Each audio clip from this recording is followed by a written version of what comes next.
Okey, selamat pagi semua. Okey, hari ini cikgu akan bincang praktis kendiri 7.2D. Okey, soalan yang pertama.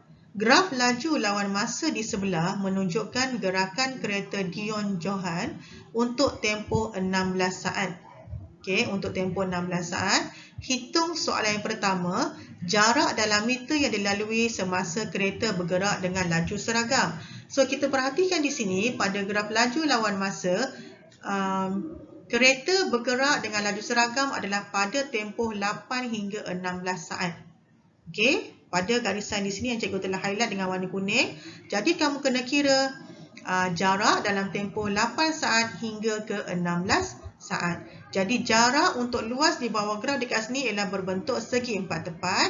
Cikgu kira panjang darab lebar. So cikgu ambil dekat sini ketinggian di sini 12 dan kelebaran di sini 16. Tolak dengan 8, cikgu dapat 8. So, 12 darab 8, cikgu dapat 96. Okey, seterusnya kita pergi kepada soalan yang kedua. Soalan B, soalan 1B.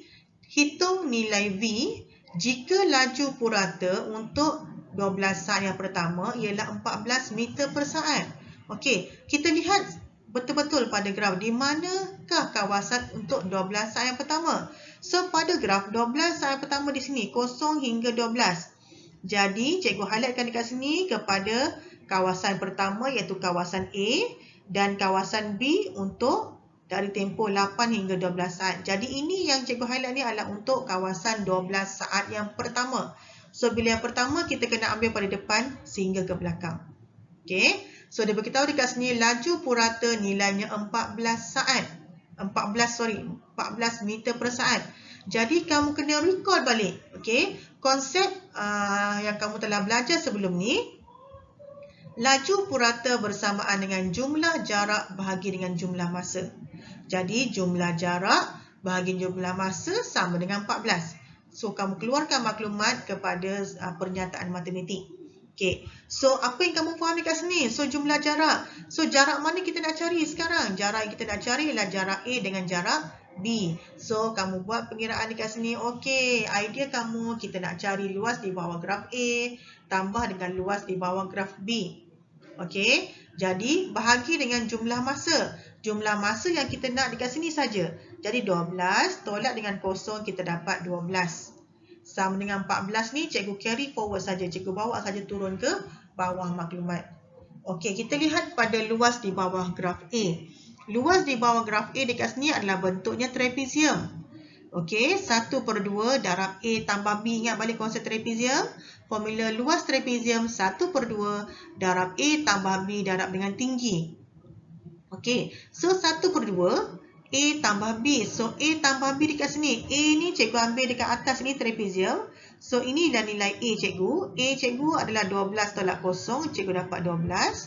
Okey, B cikgu V tolak dengan 0. So, cikgu dapat V. Darab dengan tinggi trapezium. Tinggi trapezium 8 tolak dengan 0. So, cikgu dapat 8 di sini. Okey, tambah pula dengan luas di bawah graf B. Okey, di bawah graf B ni adalah bentuk trapezium. Bentuk segi empat tepat. So, bila bentuk segi empat tepat sangat simple. Darabkan saja tinggi dengan lebar. Tinggi di sini ialah 12. Lebar di sini tolakkan saja 12 tolak 8. Okey, jadi jangan lupa mesti bahagi dengan 12. Okey, selepas tu apa yang cikgu buat dekat sini? Cikgu buat pendaraban. Cikgu darab silang. So, 12 ni cikgu bawa sebelah kanan, dia akan tukar kepada darab. Ya. So, cikgu darabkan 14. Okey, 14 cikgu darabkan dengan 12. That's why cikgu dapat jawapan di bahagian kanan persamaan cikgu dapat 168. Okey. Pada bahagian kiri dekat sini, cikgu simplifykan dekat sini 1/2 dengan 8 cikgu dapat ini dah cancel 2, cancel 8 dia jadi 4. Lepas tu kita kena expand lah. Okey, so 12 darab dengan 4, cikgu dapat 48 di sini. 12 darab dengan V darab dengan 4, cikgu dapat 4V. So ini cikgu punya jalan kerja di sini. Okey, tambah dengan 12 tolak 8, 4 darab 12. So cikgu bawa dekat sini, cikgu dapat 48 sama dengan 168 yang kita telah carry forward. Lepas tu kita simplify. Semua yang nombor yang tidak ada kaitan dengan B, cikgu bawakan semua ke sebelah kanan seperti ini. Jadi, cikgu akan dapat 4B sama dengan 72 dan kita simplify, selesaikan jawapan B. 72 bahagi dengan 4, jawapan akhir cikgu ialah 18 meter per saat. Itu ialah untuk soalan 1B. So, kita pergi kepada soalan 2. Okey, soalan kedua ni berbeza. Okey, so soalan kedua berbentuk soalan nyah pecutan. Okey, kamu kena recall balik pembelajaran yang lalu bila kita soalan bertanya tentang berkias tentang pecutan ataupun nyah pecutan, kamu kena ingat formula kecerunan. Pecutan ni adalah berkaitan dengan kecerunan. Di mana kecerunan formula yang kamu telah belajar sebelum ini ialah Y2 tolak Y1 bahagi dengan X2 tolak X1. Okey, jadi kamu kena kira nyah pecutan dalam MS negatif 2. Di manakah nyah pecutan? So, nyah pecutan untuk soalan yang kedua ini adalah pada graf yang turun ke bawah daripada kiri ke kanan, graf dia turun ke bawah. So, ini melambangkan nyah pecutan sebab kamu akan dapat kecerunan bernilai negatif. So, ini ialah kawasan nyah pecutan. Jadi, kita kena kira kecerunan graf. Kecerunan graf macam tadi cikgu cakap formula Y2 tolak Y1. So Y2 tolak Y1 12 tolak 8 bahagi dengan 3 tolak 7. So kamu akan dapat dekat sini 12 tolak 8 4. 3 tolak negatif 7 cikgu dapat negatif 4. So bila cikgu simplifikan cikgu dapat negatif 1. Selepas itu kamu tak boleh declare negatif 1 sebagai jawapan akhir sebab soalan bertanya tentang nyah pecutan. Untuk perkataan nyah pecutan, nyah ni pun sudah melambangkan nilai yang negatif. Jadi, kamu tak perlu tulis negatif lagi pada jawapan akhir. Maka, jawapan akhir kamu bersamaan dengan nyah pecutan sama dengan positif 1 ms negatif 2. Okey. Seterusnya, cikgu pergi kepada soalan 2B. Soalan simple saja ditanya jarak. Ya, jarak untuk jarak untuk graf laju lawan masa bermaksud kita kena cari luas di bawah graf. Okey, tetapi luas di bawah mana yang kita nak cari ni? Luas di bawah graf yang mana? So, ditanya dekat sini apabila kadar perubahan laju terhadap masa bernilai positif. Jadi, cikgu dapat dekat sini untuk kadar perubahan laju lawan masa yang bernilai positif adalah pada kawasan yang cikgu highlight dengan warna kuning. So, ini adalah nilai M yang positif. Okey. Jadi, cikgu kena kira luas di bawah graf. 1/2 darab dengan A dekat sini. Tinggi trapezium cikgu dapat 5. Bukan tinggi. Bahagian atas trapezium cikgu dapat 5. Bahagian bawah trapezium cikgu dapat 12. Tinggi trapezium cikgu dapat 3. Masukkan saja dalam formula luas trapezium. 1/2 darab A tambah B darab dengan tinggi. So, jawapan akhir kamu ialah 25.5.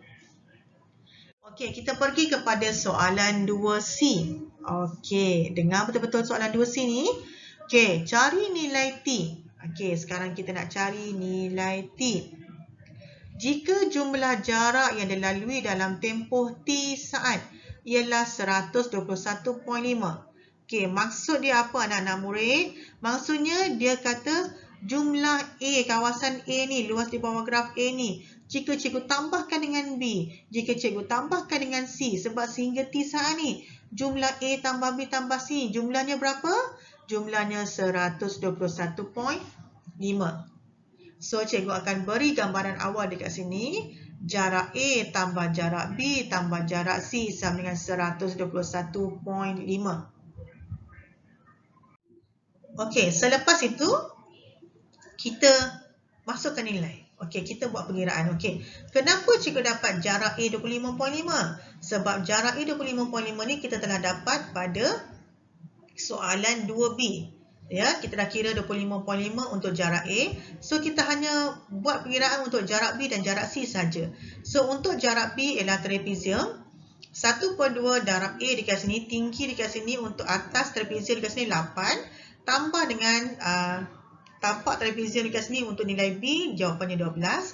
darab dengan tinggi trapezium dekat sini 7 tolak 3 dapat jawapan 4. Okey, selepas tu kita buat simplify. Jika kamu simplifykan untuk trapezium ni saja, kamu akan dapat jawapan 40 ya. Kamu akan dapat 40 di sini untuk luas trapezium B.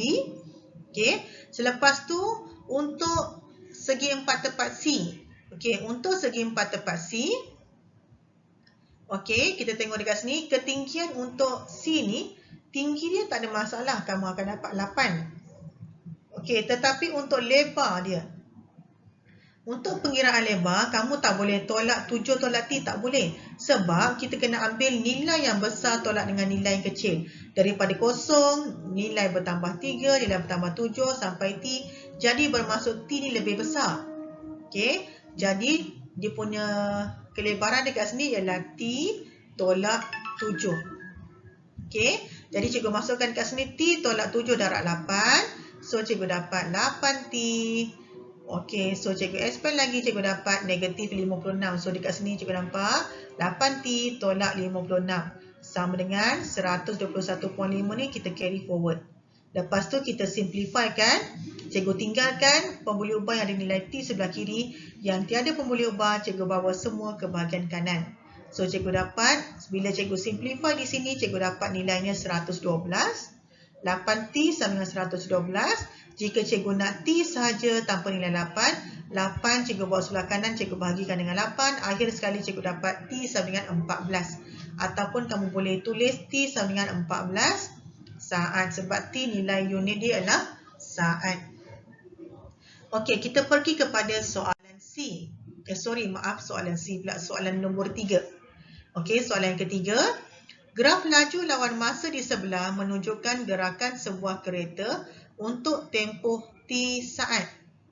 Okey, hitung. Ini soalan A dia.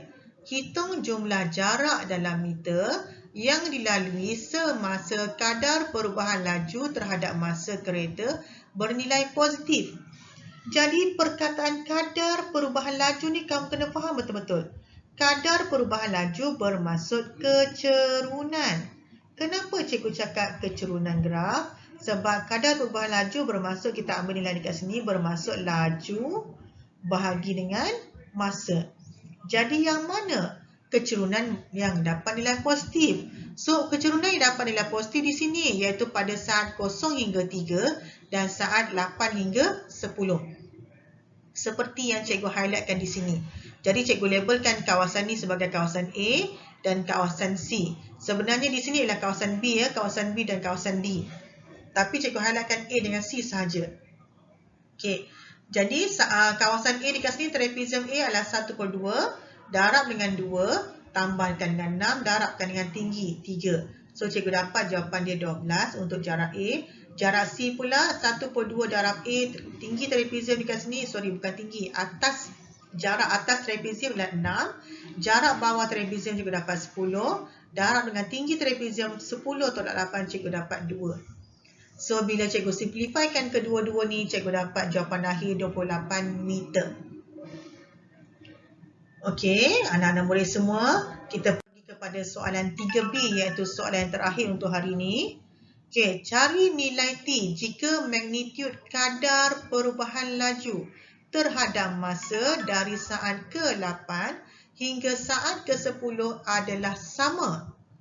Maksudnya perkataan sama ni adalah sama ni bermaksud sama dengan, ini cikgu letak dekat sini, sama dengan magnitud kadar perubahan laju terhadap masa selepas saat yang ke-10. Okey, jadi cikgu buat persamaan. Apa yang cikgu nampak dekat sini? Okey, kadar perubahan laju. So, kadar perubahan laju bermaksud kecerunan.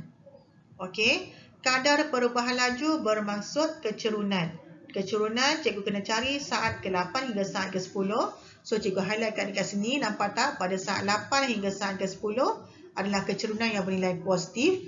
Dan di sebelah kanan, okey, sama dengan magnitud kadar perubahan laju terhadap masa selepas saat ke-10. Jadi, cikgu kena cari kecerunan saat selepasan ke-10. Jadi, di sini, selepas saat ke-10, cikgu highlightkan kecerunan ni dengan warna biru. Jadi, bermaksud sebenarnya konsep dia sebenarnya ialah kecerunan M1. Katakan cikgu label dekat sini M1. Kecerunan dia mesti bersamaan dengan kecerunan di sebelah kanan iaitu M2. So, M1 mesti sama dengan nilai kecerunan M2. Okey, tetapi sebelum ni kamu telah belajar konsep asas kecerunan untuk graf yang menaik. Daripada kiri ke kanan, kamu akan dapat automatik kecerunan nilainya positif. So, positif tak ada masalah dekat sini. Cuma untuk bahagian sebelah kanan, kamu kena letak negatif sebab apabila kita buat pengiraan, sepatutnya dalam teori kecerunan kamu perlu dapat nilai yang negatif. Sebab tu, cikgu perlu letak negatif di sini. So, that's why cikgu letak negatif di sini. Okey, selepas itu kita kena buat pengiraan. Bila buat pengiraan, hati-hati mengira kena buat Y2 tolak Y1 bahagi X2 tolak X1. So, ingat balik formula kecerunan di sini yang kamu telah belajar. Y2 tolak Y1 bahagi X2 tolak X1. Ikut saja formula ni. Okey, so Y2 tolak Y1 di sini untuk kecerunan yang pertama M1. Y2 cikgu ambil 10 tolak dengan 6. Bahagi dengan 10 bahagi tolak dengan 8. So di sini cikgu dapat pengiraan 4 bahagi 2, akhirnya cikgu dapat 2 di sebelah kiri. Sama dengan negatif. Untuk kecerunan di sebelah kanan, cikgu ambil dekat sini Y2. So 10 tolak dengan 0 bahagi dengan 10 tolak dengan T. So di sini cikgu tulis. Lepas tu cikgu expand negatif, cikgu expand di sini, expand in the bracket. So cikgu dapat negatif 10 per dengan 10 tolak T. So selepas tu 10 tolak T ni cikgu darabkan, cikgu buat darab silang. Cikgu akan dapat 2 darab 10 tolak T sama dengan negatif 10. So cikgu expand 2 darab 10, 20. 2 darab negatif T dapat negatif 2T seperti yang berada di sebelah kanan. So akhirnya cikgu simplify, cikgu akan dapat negatif 2T sama dengan negatif 30. Dan cikgu nak T saja negatif 2 bila bawa sebelah kanan jadi bahagi dengan 2. Jadi jawapan akhir cikgu dapat T sama dengan 15. Okey, jadi itu sahaja perkongsian cikgu dengan kamu untuk praktis Kediri 7.2D. Okey, semoga dapat membantu anak-anak di luar sana mempelajari konsep matematik. Okey, jumpa lagi. Jangan lupa subscribe cikgu punya channel. Okey, bye-bye.